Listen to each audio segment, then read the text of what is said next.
Welcome to Green Crush. What is Green Crush? Well, that's an easy question. Green Crush is green cannabis crushing cancer. Green cannabis crushes laws restricting access to the cancer crusher. But I didn't want to put all of that in the title. I didn't die.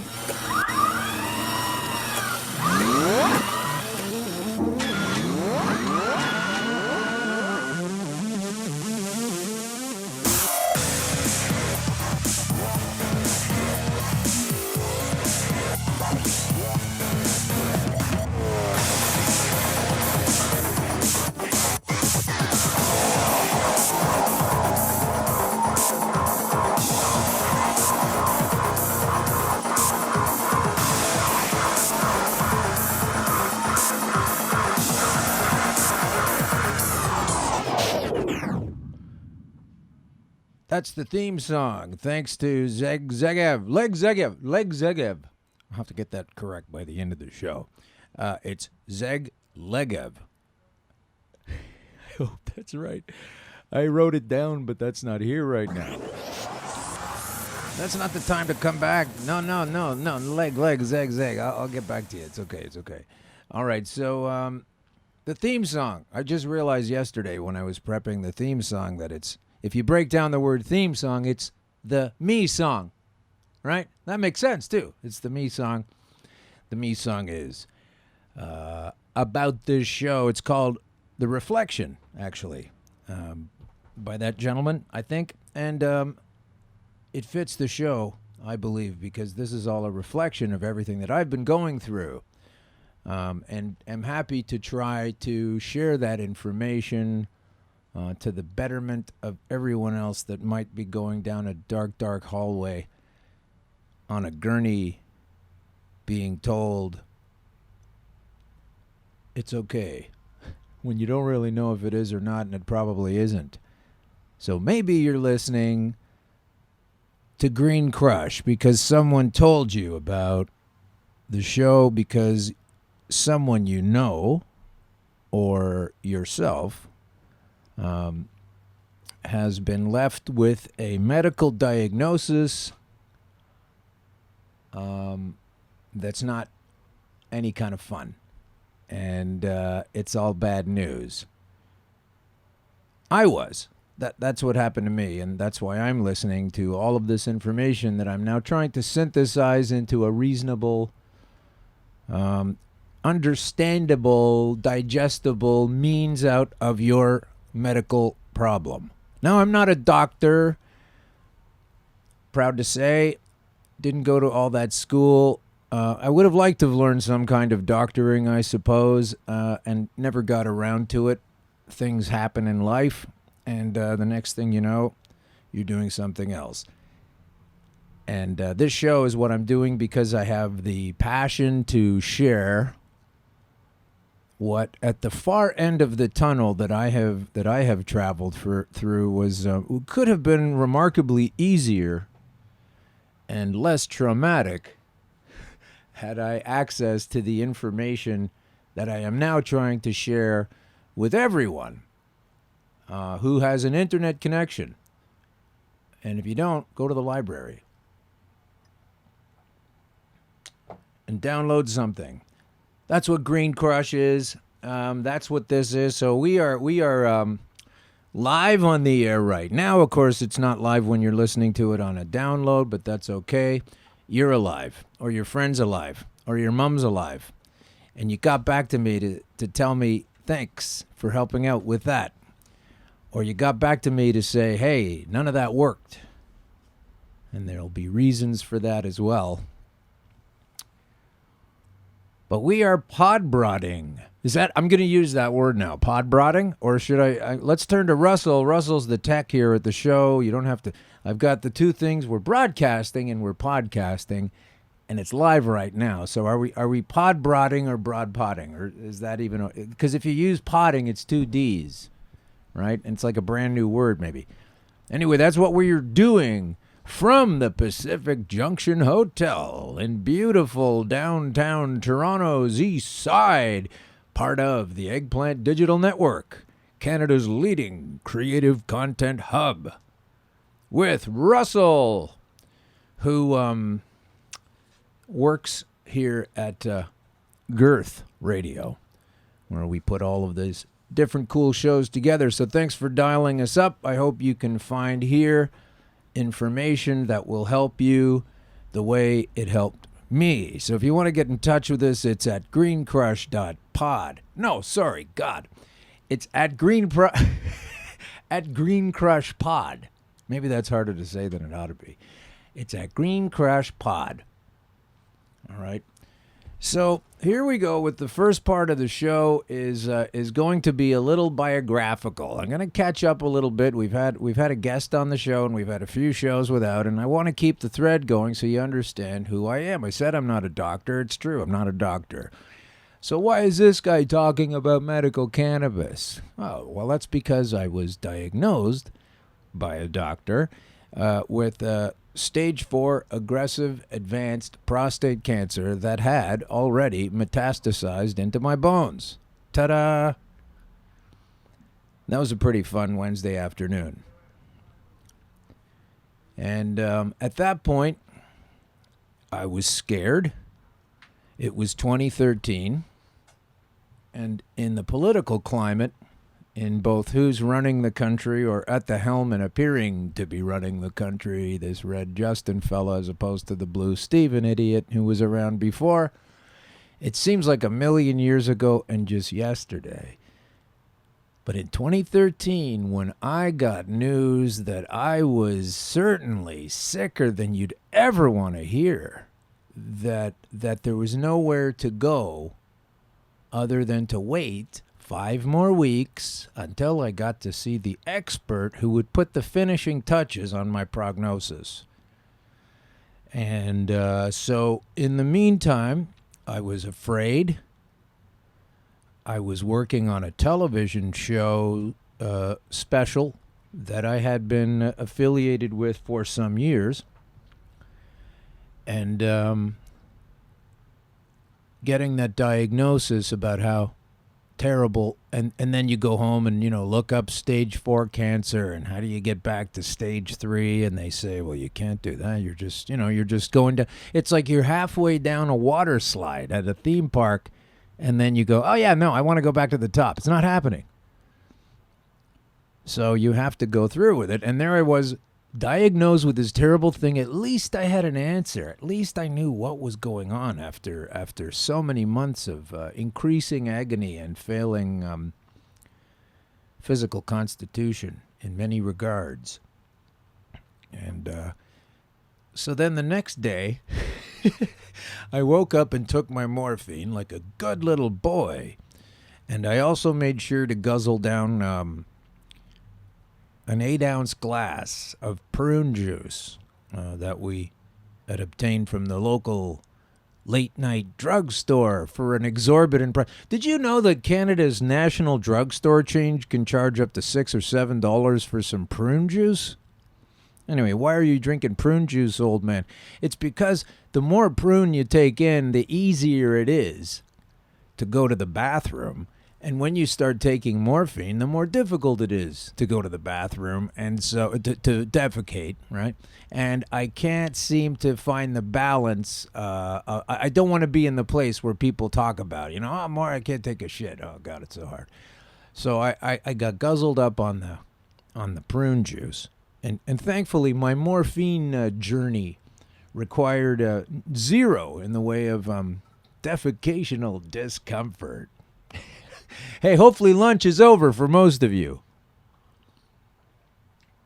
You can't really listen to this show at lunch. I mean, I think you should listen to it at all costs, particularly if you're ill or you know someone who is. But, it's not a lunchtime show. It's not a lunch show. We're not talking about some band playing at the open park in the middle of summer and ain't that nice. There's going to be a lot of gross stuff on this show. I got all kinds of things to say about procedures and catheters. I had a catheter inside my body for 12 weeks. Now, that's nothing compared to needing to have one forever. But having a pipe shoved up your business and into your rock and roll corky prostate, that was 12 weeks. And it was broken up into 6 because what I was doing was I was taking 6 weeks worth of a drug that was prescribed to me, that was said to me that what it was going to do was loosen up the prostate a little bit. This is a cancerous prostate that's been riddled for a couple of years now, and they're trying to goose it enough so that it would loosen, because it had gone from like a grape to a cork, and you want it to be more like a grape and biologically sound. But this thing was so hard that it actually got so like a rock, like a little acorn in there, and they needed to drill it out. See? I told you it's not a lunchtime show. Anyway, so you can't imagine getting a diagnosis for stage 4 cancer and then going into a comedy show that you do once a year, and they throw the script down on the table. And all I could think about was, I'm reading a comedy script, and I was just told I've got stage 4 cancer. And the two things were, it was really hard to put them in the same head, because I wasn't going to share it with anybody. You don't go to your producer or your anybody and say, hey, I got stage 4 cancer, so is it okay if I show up 10 minutes late? You can't get any of that special treatment, or that's what I thought. Maybe you can, maybe you can't. Maybe someone else would kick the door down and demand every kind of consideration, but I just wanted to get away with it quietly and not tell anyone. And it was fear. That's what it was. It was, I could talk about it all day, but it's just fear and privacy. And you don't want to lose a job, and you don't want to be, thought of as a leprosy victim, pariah. Like, oh, don't go near that guy. But that's the kind of perception that can go on. So that's what happens when, in my experience, you're dealt the card that tells you you're probably going to die, and really soon, and the next day you're trying to earn your daily keep, reading jokes off a page about things that suddenly no longer matter.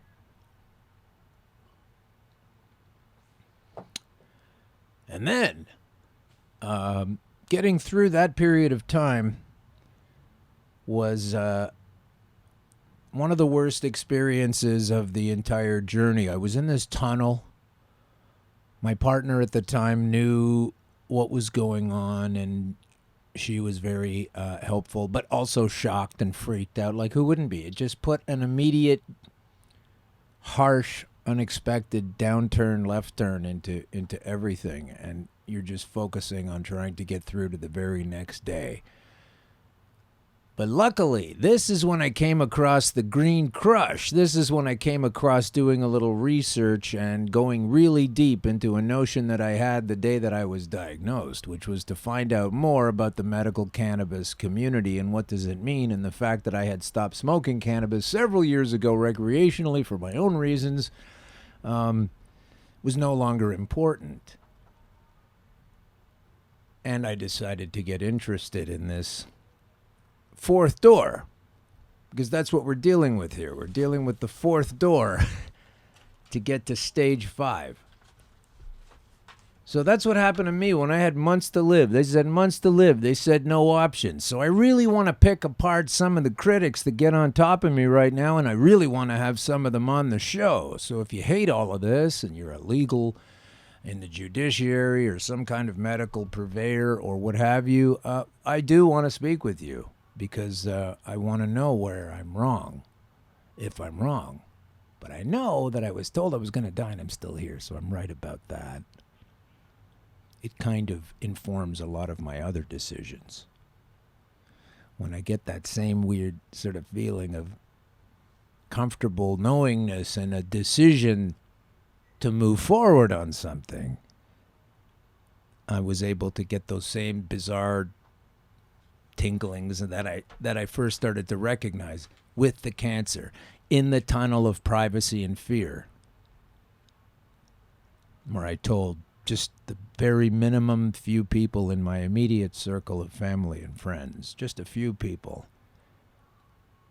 It's embarrassing to get a fatal disease. That's what that works out to. It's embarrassing. Now, if you get elephant AIDS because you went out and, tarted it up with some really slutty pachyderms, then I don't feel sorry for you. You should be embarrassed.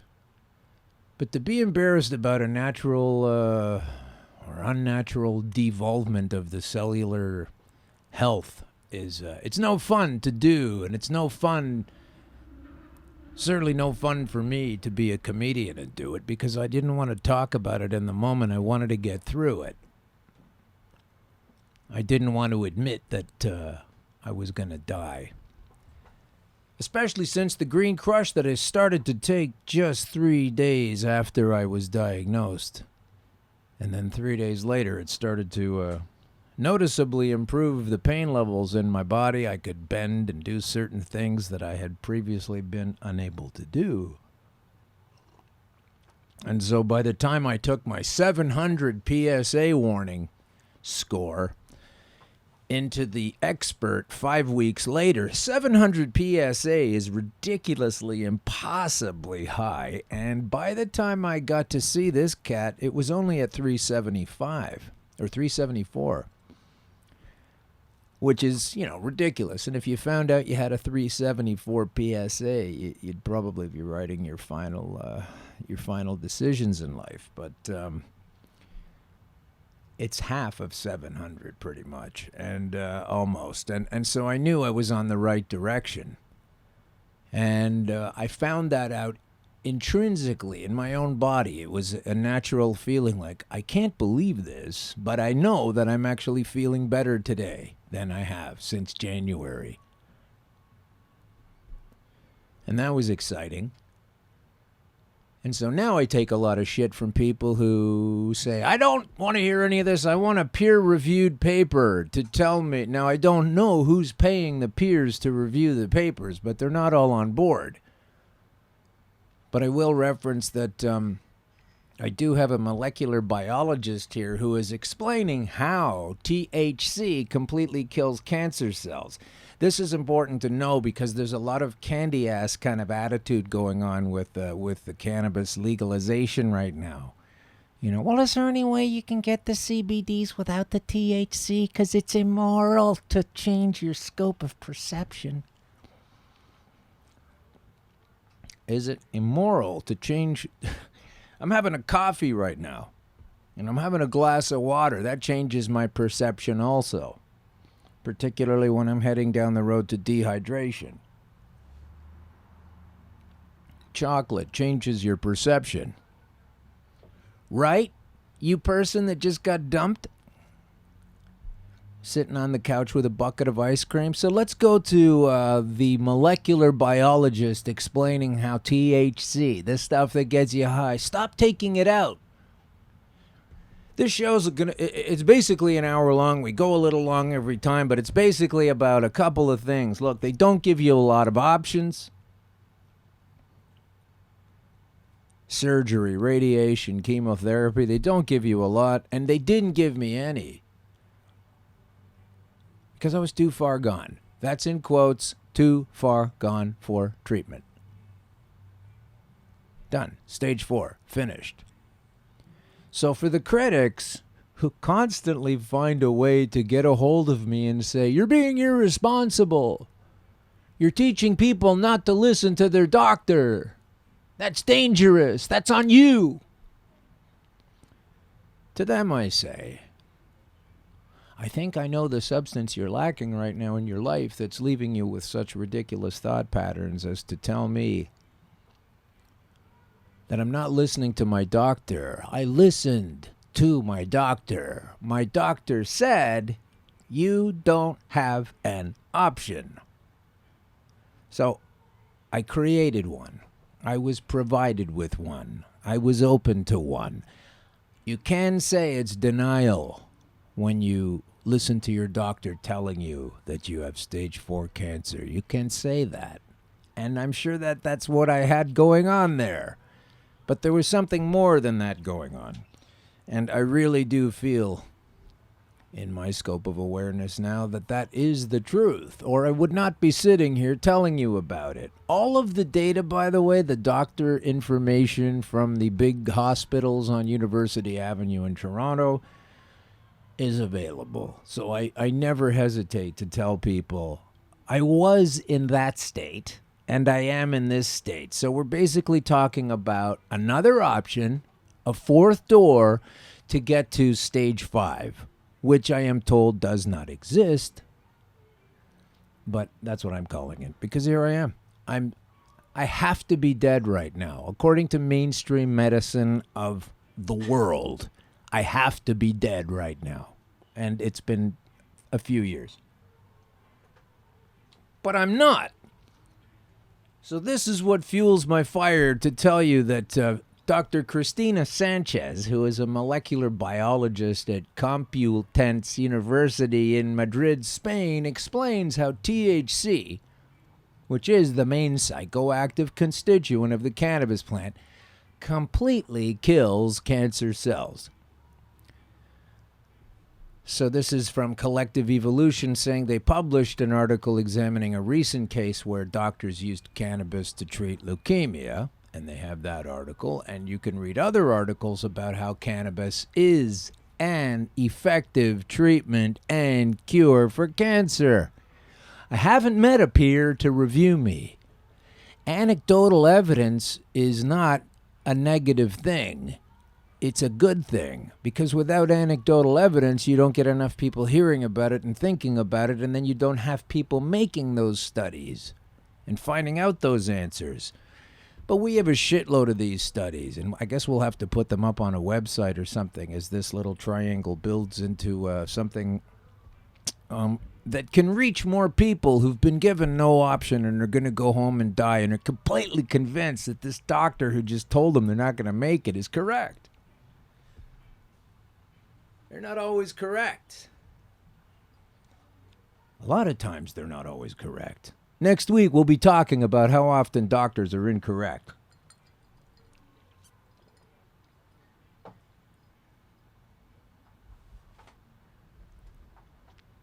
Cannabinoids refer to any group of related compounds that include cannabidinol and cannabidiol. I really have trouble with some of the words. And the active constituents of cannabis. They activate cannabinoid or cannabinoid receptors in the body.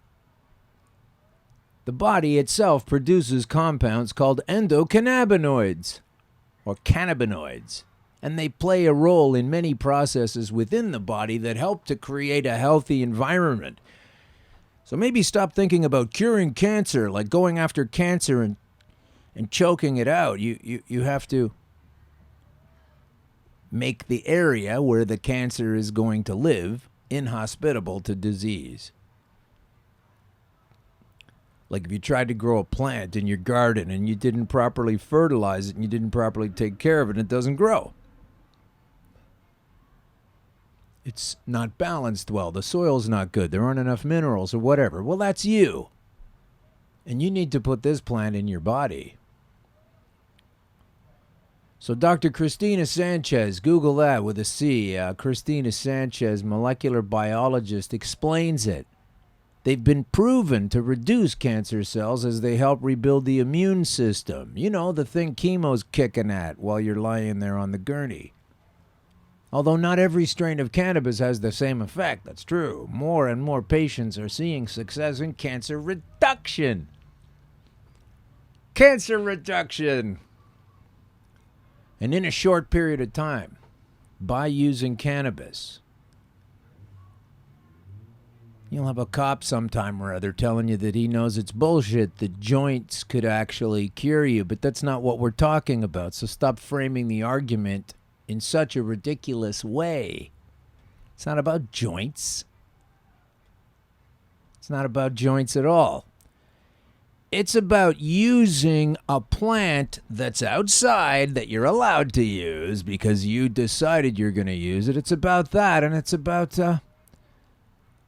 taking it in as a concentrated substance for emergency purposes and taking it in a holistic food manner, in a dietary manner, in a smoothie manner, in a vegetable fruit manner otherwise.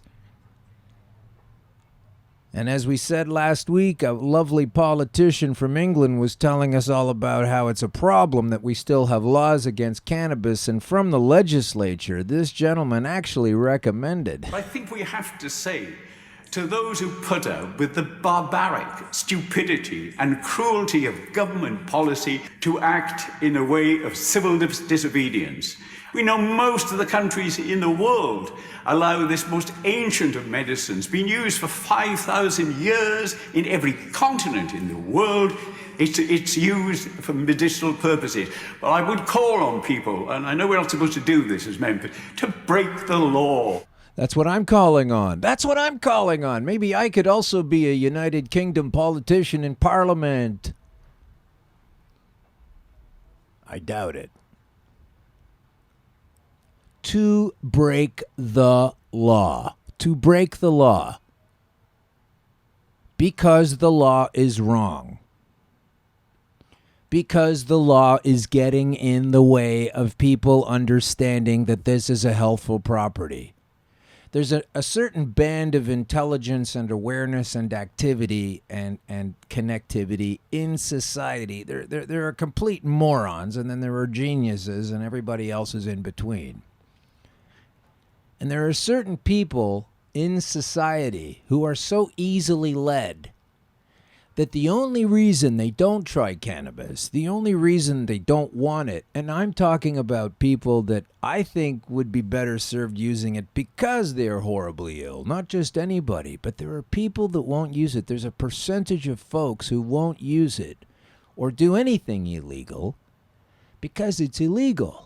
I know people that have shunned a helpful methodology of restoring their fucking life. Showed it to them. And they choose to say, oh, yeah, no, that's against the law. I wouldn't want to do that. So you're going to continue along in this no-win way that you're already at a crossroads of basically a dead end at this point. And you won't break the law? Who gives a shit about the law if you're dead? Like, do you care about the law if you're dead? Is this too metaphysical as a conversation point? I hope not. I really don't understand why people won't try to do something that would save their life. And so now that it's been shown and now that it's been proven by Christine Sanchez and so many other people, now that we've got the positive aspects out of the way, let's talk about the taking the law into our own hands aspect out of the way. I have done that left, right, and center. And without doing that, I wouldn't be here right now. To the chagrin of some and the celebration of others, I'm sure. But there's a lot of lies going on.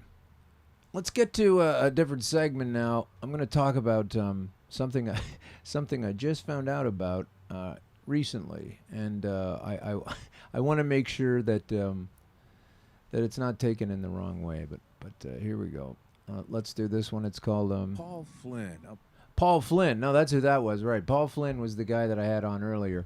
But what I'm trying to do now is I want to talk about this fascinating story. It's on the Crush page now if you're on Facebook. It's that cannabinoids or cannabinoids, like those found in marijuana, occur naturally elsewhere. You know where else we have this is it's in breast milk. Ta-da! Talk about a green crush. I guess that just depends on the size of the cup. So, I'm not exactly sure where that story is, love, but it's on Alexinoid. It's a kind of a story that's let's see that we're gonna have to research that one. Let's put those breasts on hold right now. Those are the cannabinoid milk breasts. Okay, so I jumped ahead. It's only a podcast. This isn't a national broadcast. It's a podcast. But they're saying, so we're going to look at this, and I know I'm going to get huge interest in this from both men and women, that cannabinoids like those in marijuana found in breast milk. You know, so that's kind of important. Hey, have you got a son that has terrible seizures? I think I lost a volume thing or something, Russell. Maybe I turned something down. I don't know. Could be. Did you change anything? No, we're good? Okay. So, sometimes kids have seizures, and sometimes hundreds of them at a time in a month. And they've been taking cannabinoids or cannabis or CBDs and THCs, and not so much with the THCs with the kids, but they don't have seizures anymore, or it drastically limits the rate of seizure. So we're going to boil this down into a few sentences. Just because you're told by society that you are not going to live does not mean you are not going to live. If you take information that is out there into your own hands, you can still be here and not die. And it's been crazy ever since then, because for me, the transformational shift of different kinds of government, different kinds of, zero opportunity to work, all of that's changed now.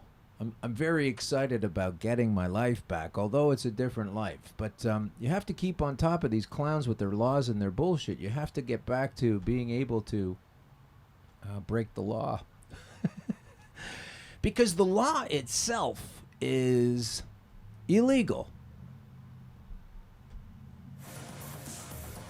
The laws that they put together to criminalize cannabis, the way they brought them in, the reasons they used, are all false.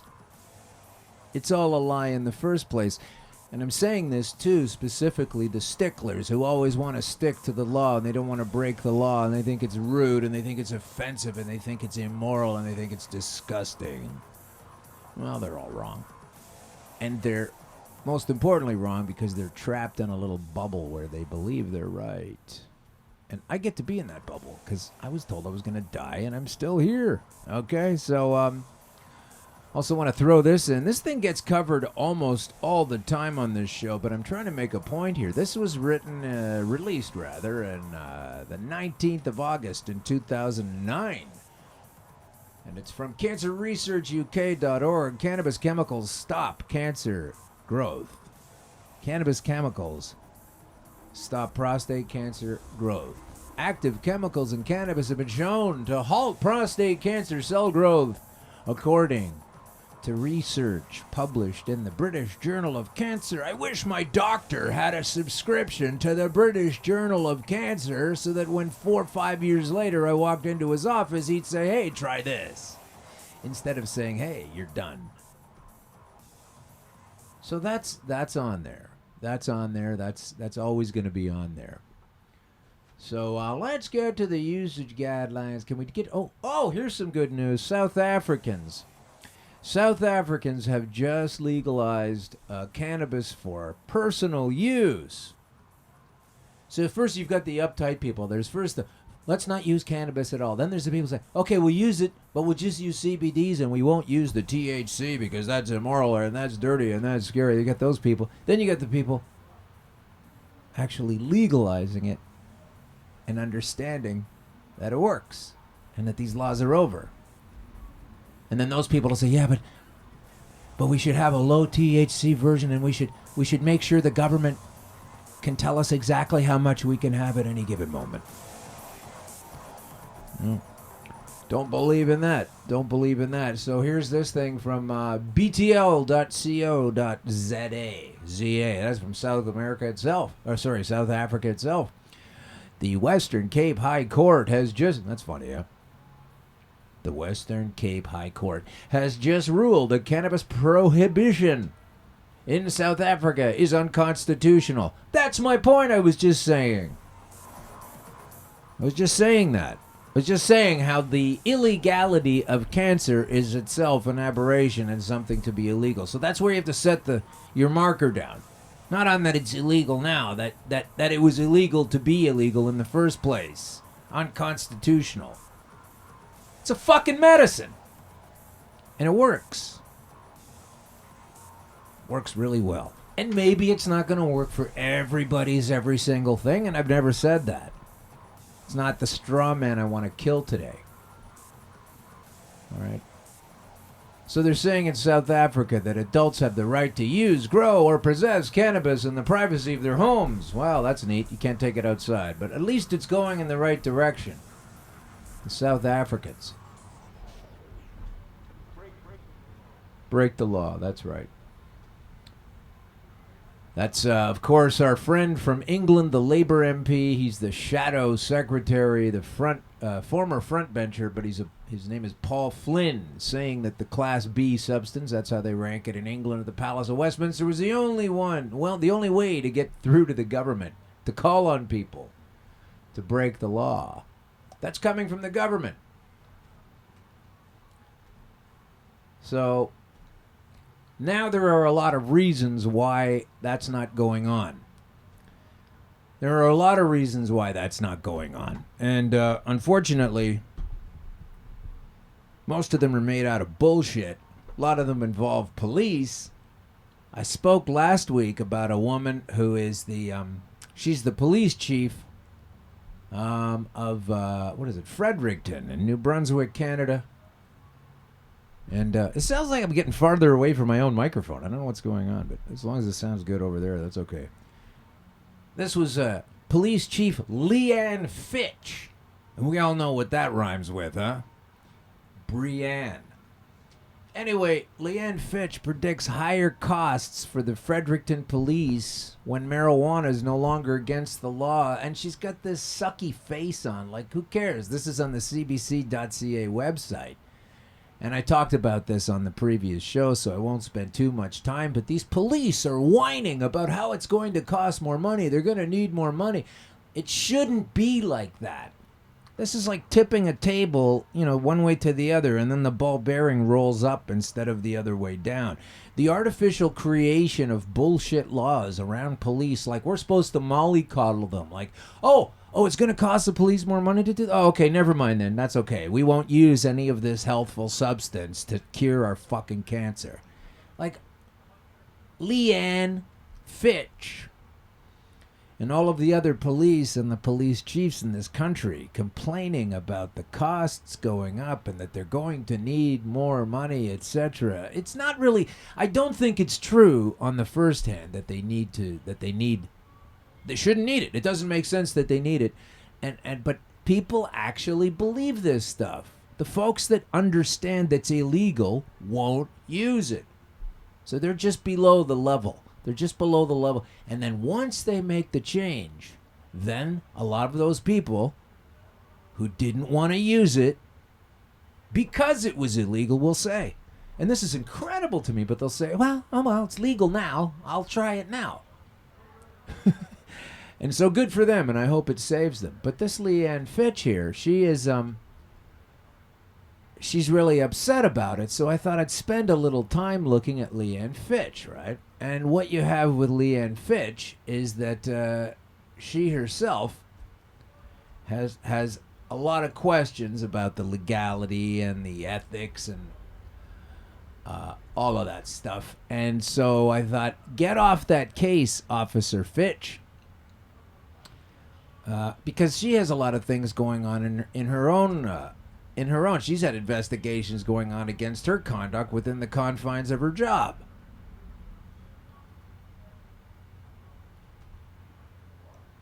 Yeah, Leanne Fitch. So go to Global News and you'll see that she is herself being investigated by the New Brunswick Police Commission. This is a little bit ago, but Global's not putting the date. Oh, here it is. Yeah, it's from January 12, 2016, way ahead of the deadline here. It says that Fredericton Police Force has confirmed that Chief Fitch is being investigated. They can't comment on the time on what she was being investigated, but they can say that they received a complaint against her and that it's been handed over to the police commission to follow up and that they will be investigating. And that there was controversy going on in that department that year. So, there were some cops in Fredericton charged with multiple offenses, and including assault and uttering threats. And Fitch has released statement, but it's all quiet. So let's get into your dirty underwear, Leanne Brienne. Let's find out what your friggin' problem is before you start telling people who are sick they can't use the medicine, and you're going to whine and bitch and moan about the fact that your police budget isn't as high as you'd like to be. But the fact is, once this shit becomes legal, we can afford to just lay people off in the police department. You don't need as many. If you take all the arrests of marijuana, all of the protesting people that are trying to bring marijuana, now let's just call it cannabis, marijuana was a demonization. If we could just bring this to the fore right about this time and make people understand that it's not about what the cops want. It's about what's right and what's healthy and what could be used. And let's get rid of people like Leanne Fitch. Let the investigation take place. Because what's happening is they're arresting people because it's still illegal, and then they are hassling them to the point of... I mean, if you get arrested, that just sucks, right? Your life's upside down, especially if they press charges and you lose and go to jail. But hey, while all that's going on, Canada's justice system is crumbling as the raids continue. And it's not even just processing those cases. It's the fact that there are so many of these stupid, mindless, illegal, immoral busts and thievery. They just take it, right? There's so much of that the justice system isn't working everywhere else. According to Huffington Post, Canada's justice system's in the midst of a major crisis. Many hundreds of important cases have been dropped due to a lack of court resources. Let's do a tally then. Let's get on a spreadsheet and find out how much money. Let's call every single police station. Let's call every jurisdictional courthouse and say, what percentage of cases going through your little system of twistedness is related to cannabis? How much of this is friggin' pointless? There will be numbers. Let's look at those numbers first. Let's look at all the cops spending time arresting people, doing things that aren't wrong, bunging up the court system so that people that take hammers and hit people in the head in alleyways and bona fide idiots that need to be taken down all of a sudden don't have room in the court system. So thanks, HuffPo. Canada's justice system, major crisis? Sure. Ontario alone, 6,500 cases could soon be dropped due to delays, including 38 for homicide or attempted murder, because you want to bust people smoking weed. These are the fucking people running things? Got to get off of this wagon where, well, things need to take time to change. No, they don't. They even passed a law a couple of years ago where it was legal to vape on a patio. They passed a law in Toronto. It was legal to vape on a patio. They said, okay, we've looked at it, we're going to put it in. They put the law in. It's legal to vape on a patio. They pulled it the next day. Pulled the law. No other law does this happen. They always say, oh, well, we got to do things slowly. Never in my life have I seen so much bullshit and lies and information suppression. You can't believe the amount of information that was sucked out of the ether. But even libraries and books, all kinds of information has been taken down. So that's the Huffington Post telling us that the system's crumbling while these dummies are running around busting people for a friggin' natural substance. Let's let that murderer go because Buddy's got lettuce in his garden. Get out of here. They're actually looking forward to it because they're going to get a lot of toys. They're going to get a lot of ways and means to find out if you're under the influence while you're driving. And unfortunately, none of the science for that shit works. We need to push back on these things. We need to push back on these attempts at law before they happen. Because as has been pointed out, and I've spent more time thinking about it, either way it sucks in Canada.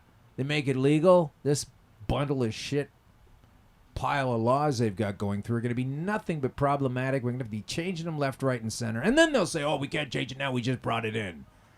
But meanwhile, when they had a vape law, it was gone the next day when they decided they didn't like it, which means somebody with a lot of money picked up a phone and said, get it out. So I'm kind of done with all of this. And if you're coming along with me, let's talk about it at Puff Jam on Saturday. Puff Jam. Da, da, da, da, da, da. They don't have a theme song, so I'm throwing one in there, Puff Jam.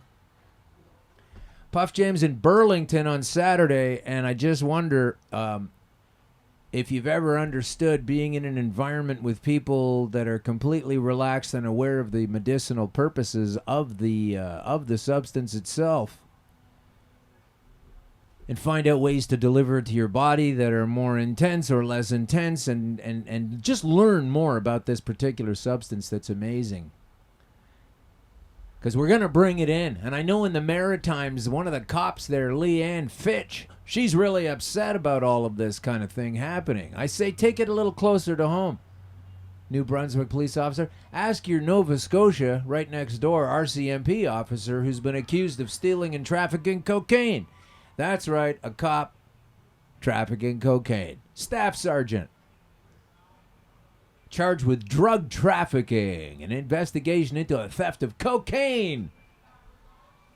Craig Robert Burnett, 48, charged with theft of cocaine, trafficking cocaine, breach of trust, and laundering proceeds of crime. So hopefully he'll go down a little bit before the police union steps in and makes sure he doesn't have too tough of a time with it.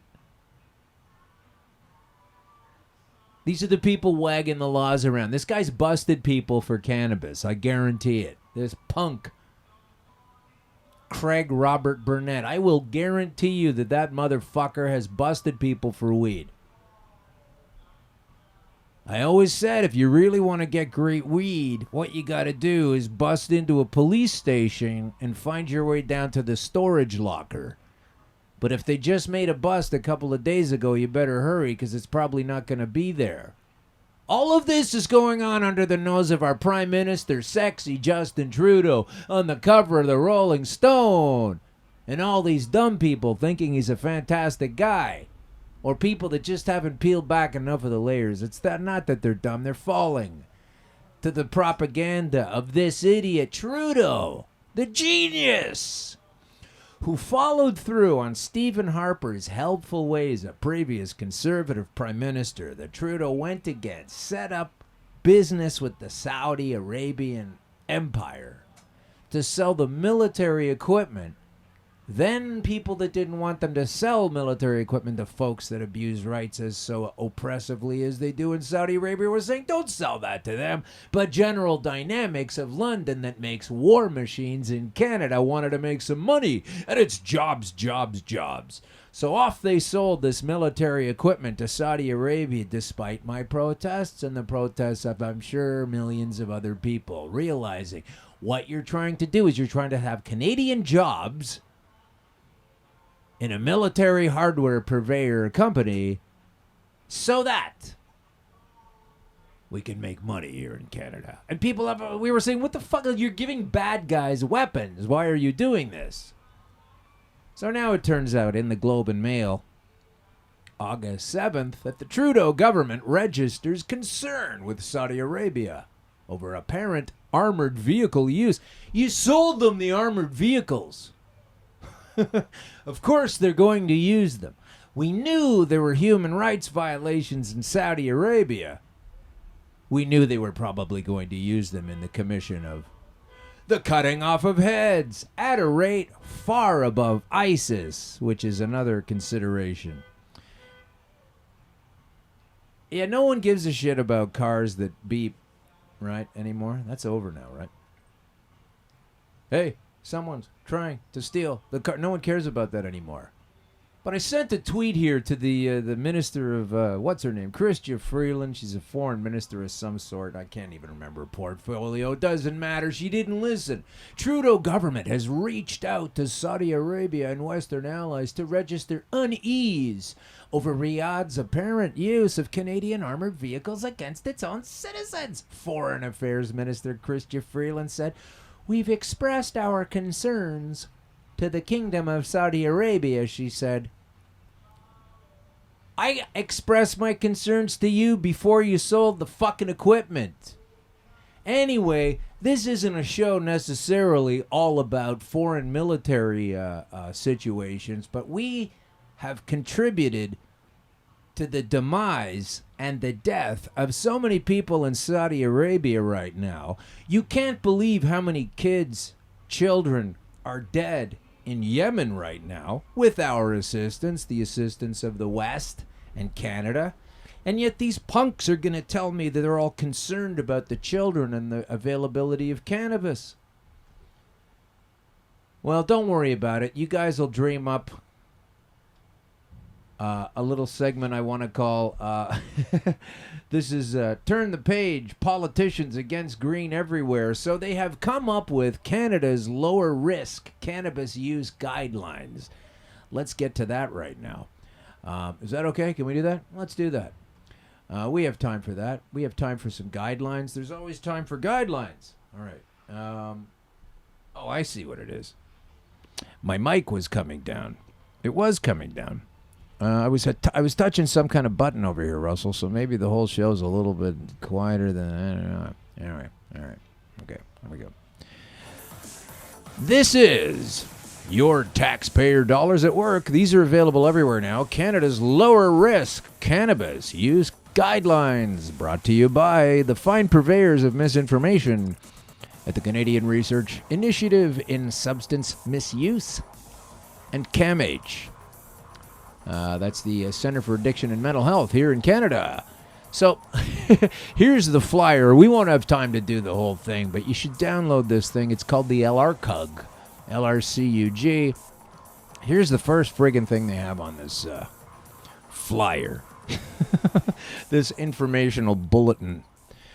Cannabis use is common, especially among adolescents and young adults.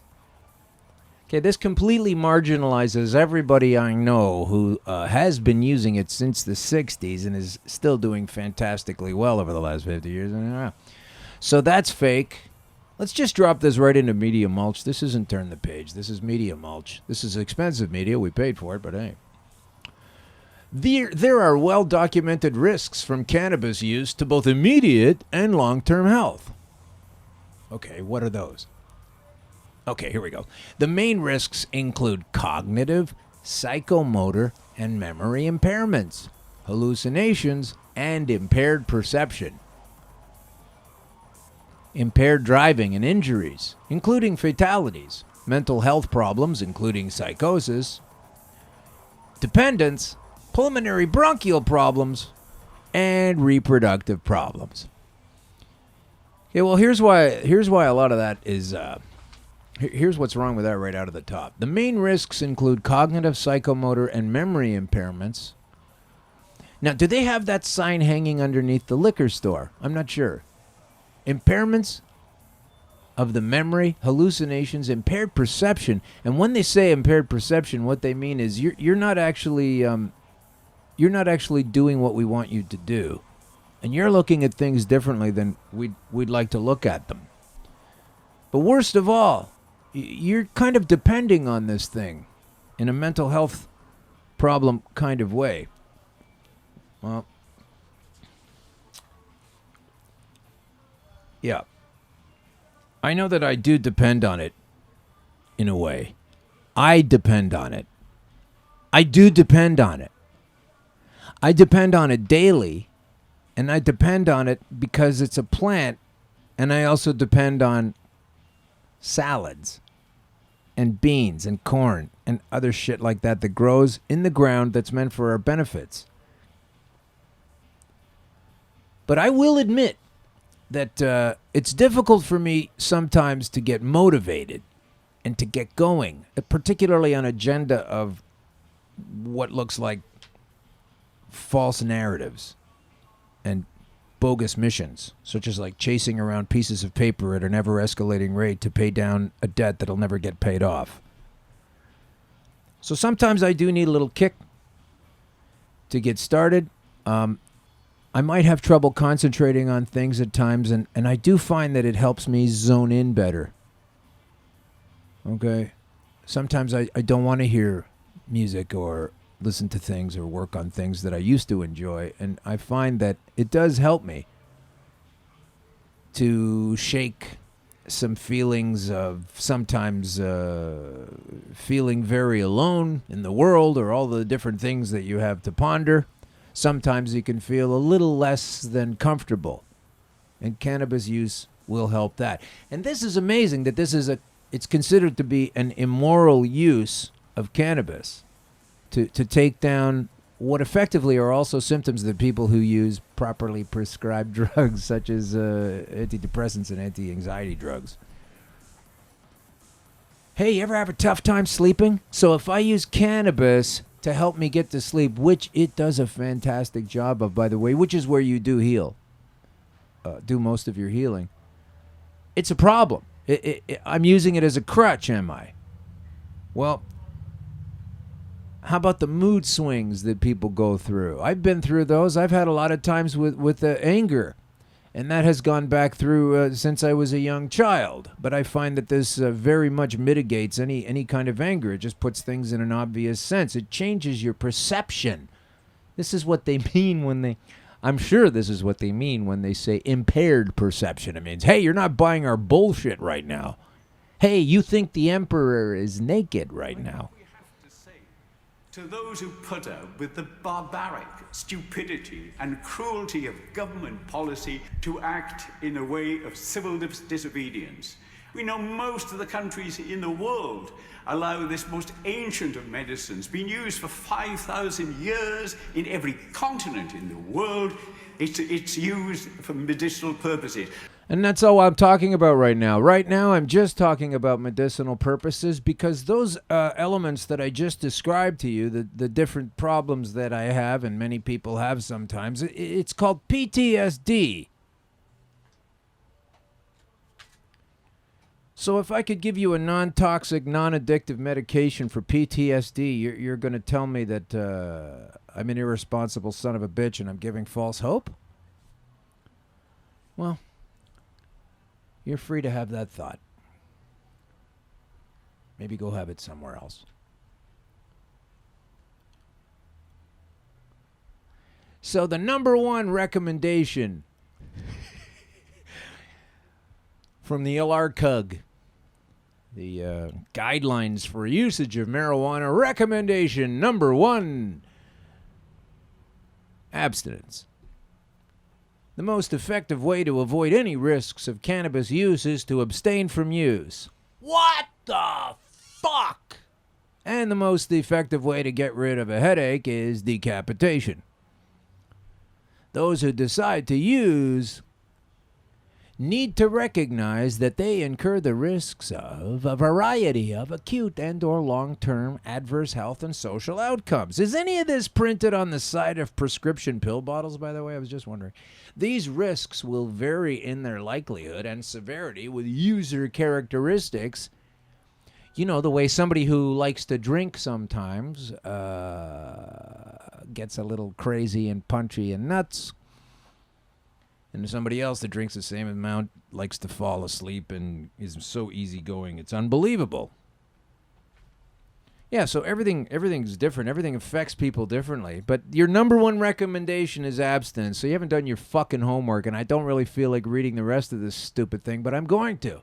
Because as soon as you open with, hey, I'm an idiot, why listen to the rest of it? I do have my tie on today so you can know that this is all the truth. Look at this. Green crush tie. So we'll get rid of the LRCUG. It's just pissing me off already.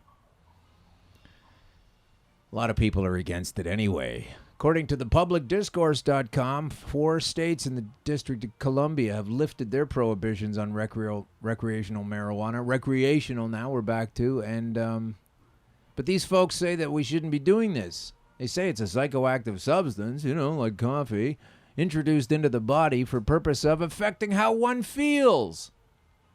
Gee whiz, what a crime.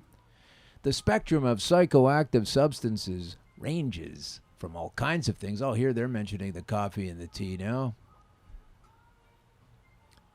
But even if such psychoactive substances can be used morally, they can certainly be abused and used immorally. And that goes for just about everything, so that's not really any kind of problem.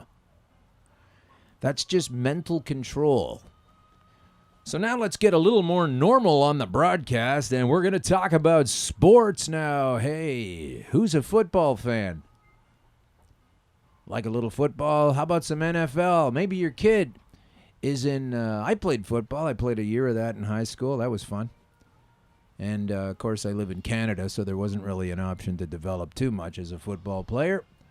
But the NFL is a big thing. Of course, the Super Bowl goes on every year. And if you want to participate in the benefits of the NFL and you're good enough to play in the NFL, one of the great things that you can do is suffer through the zero marijuana tolerance policy, which they will punish you for in such a severe way it actually outclasses beating your wife up in an elevator.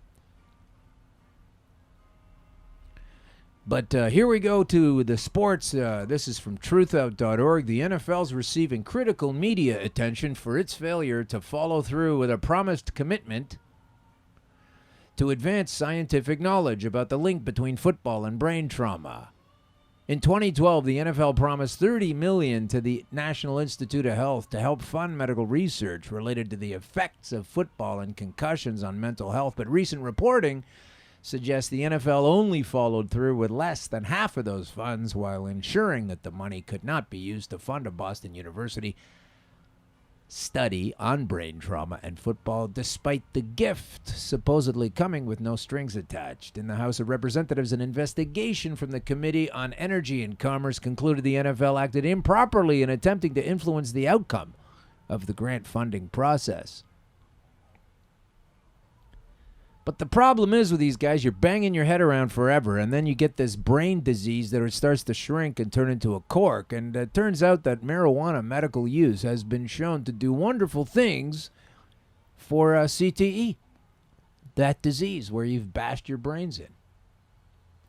So the NFL really ought to get on that more than, give the players a hard time for partaking in cannabis. It's probably those guys are in better shape to play the game next week than the guys that aren't doing it. Right? So that's a big change. Then everybody wants to say, well, I don't know if we can get away with this. What about the children? What about the children? What about the children? You're all concerned about the children, but you repress and bury the story of Dreher's Jamaican pregnancy study. This is from April 22nd, 2006, 11 years ago, talking about a medical study that is constantly ignored. You can find the Dreher study itself at druglibrary.org. But in the 1980s, Melanie Dreher and her colleagues at UMass Amherst began a longitudinal study to assess the well-being of infants and children whose mothers used cannabis during pregnancy. Maybe that's how some of it got in the breast milk. I don't know. The researchers lived in rural Jamaican communities among the women they were studying. 30 cannabis-using pregnant women were matched for age and socioeconomic status with 30 non-users. Dreher et al. Compared the course of their pregnancies and their neonatal outcomes using various standard scales. No differences were detected 3 days after birth. At 30 days, the exposed babies did better than the non-exposed babies on all of the scales and significantly better on 2 of the scales, having to do with autonomic stability and reflexes, which is completely easy to understand when you're having a kid that's having hundreds of seizures a week or a day, a ridiculous number. We don't know exactly why those seizures took place, but there are studies showing some problems with some things that we put in our body, whether you're a vaccine person or not. Winds up, a lot of kids have these seizures and these problems, and this stuff flattens it out. Now you're finding out from the 80s that this Dreher study, which no one ever quotes, who says, what about the children?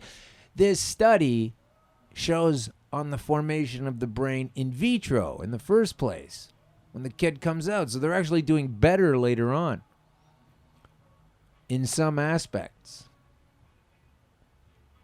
Follow-up studies were conducted when the kids were 4 and 5, just before entering school and after. Their moms were defined as light users, 1 to 10 spliffs a week, moderate users from 11 to 20 spliffs, and heavy from 21 to 70. Consumption of ganja tea was also taken into account.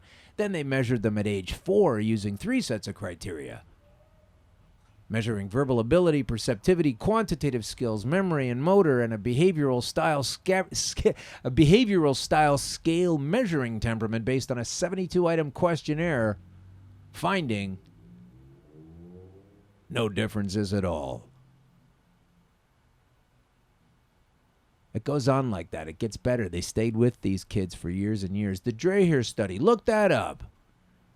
And ask the next punk politician, freak out, alarmist, reefer madness jackass exactly what they know about the Dreher's Jamaican pregnancy study about women using cannabis in vitro, having great kids who are healthy. How about that shit?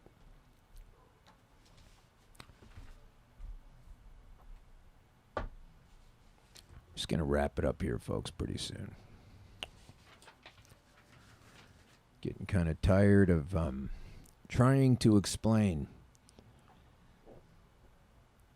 that when you aren't given an option, and there's a medical healthful property out there, that the exchange of information and repression of information is either keeping you away from or keeping you in fear about. You got to get rid of that thing. You got to get rid of the control measure that causes that. But we're running on a little bit of a tribal system here where everybody's supposed to do what everybody else thinks you're supposed to do. And as soon as you put yourself ahead or decide to take something different from the greater pile, that individualism is a problem for the folks that don't want you to step out of line. And you think these laws are cast in stone. They are not cast in stone, and we're going to need to peel them back. And I know from personal experience that disagreeing with the mindset of the many, your doctor, the big hospitals, it can generate fear in the person who's listening to you taking on this challenge.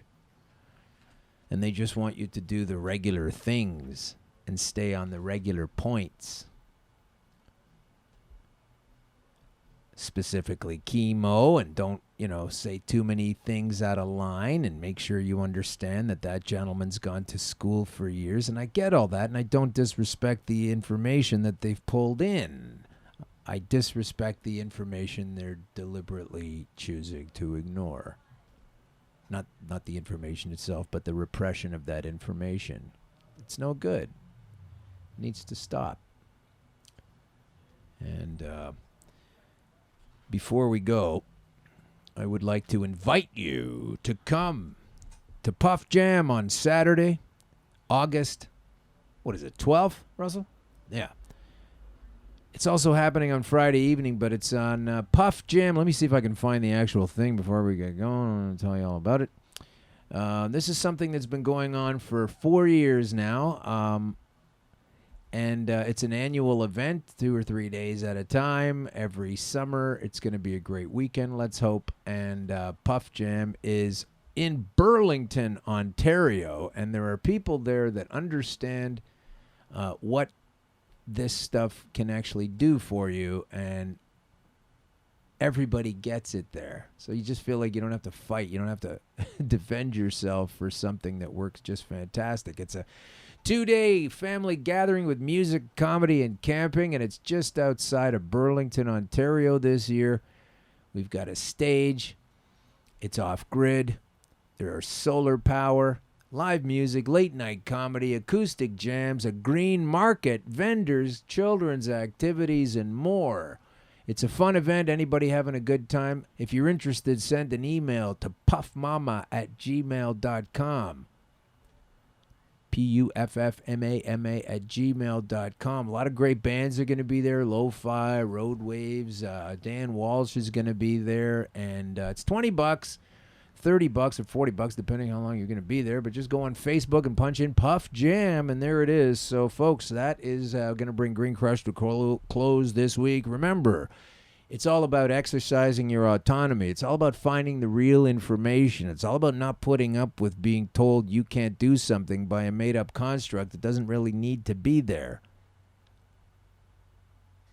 And it's also about Googling Granny Crow's Storm List, because that's got every single medical condition pretty much known to man that's positively affected by cannabis. And it's a long read. So that's good news. But let's try to help you get out of that particular situation, so that you're no longer suffering. And you're now understanding that you can plant something in your house and grow it, and it can eliminate your need for opioids and anti-anxiety medication and all kinds. And if you want to take those things too anyway, just try this. See where it goes. I think you'll find that this stuff is highly effective. And use it properly. Of course, use it properly. Everything comes with an instruction manual. Anything not used properly is a problem. So let's just stop pretending that's a category for cannabis only. It's kind of silly, really. So at this time, we will slide on away and say, consider the vitamin. Consider it a fruit. Consider it a stimulant. Consider it a relaxant. Consider it available. And consider it not a problem at all. If somebody wearing a robe or a badge tells you you're not allowed to have it, just understand that even though you might go through some problems for some while with those people, you're the one on the right side of history, not them.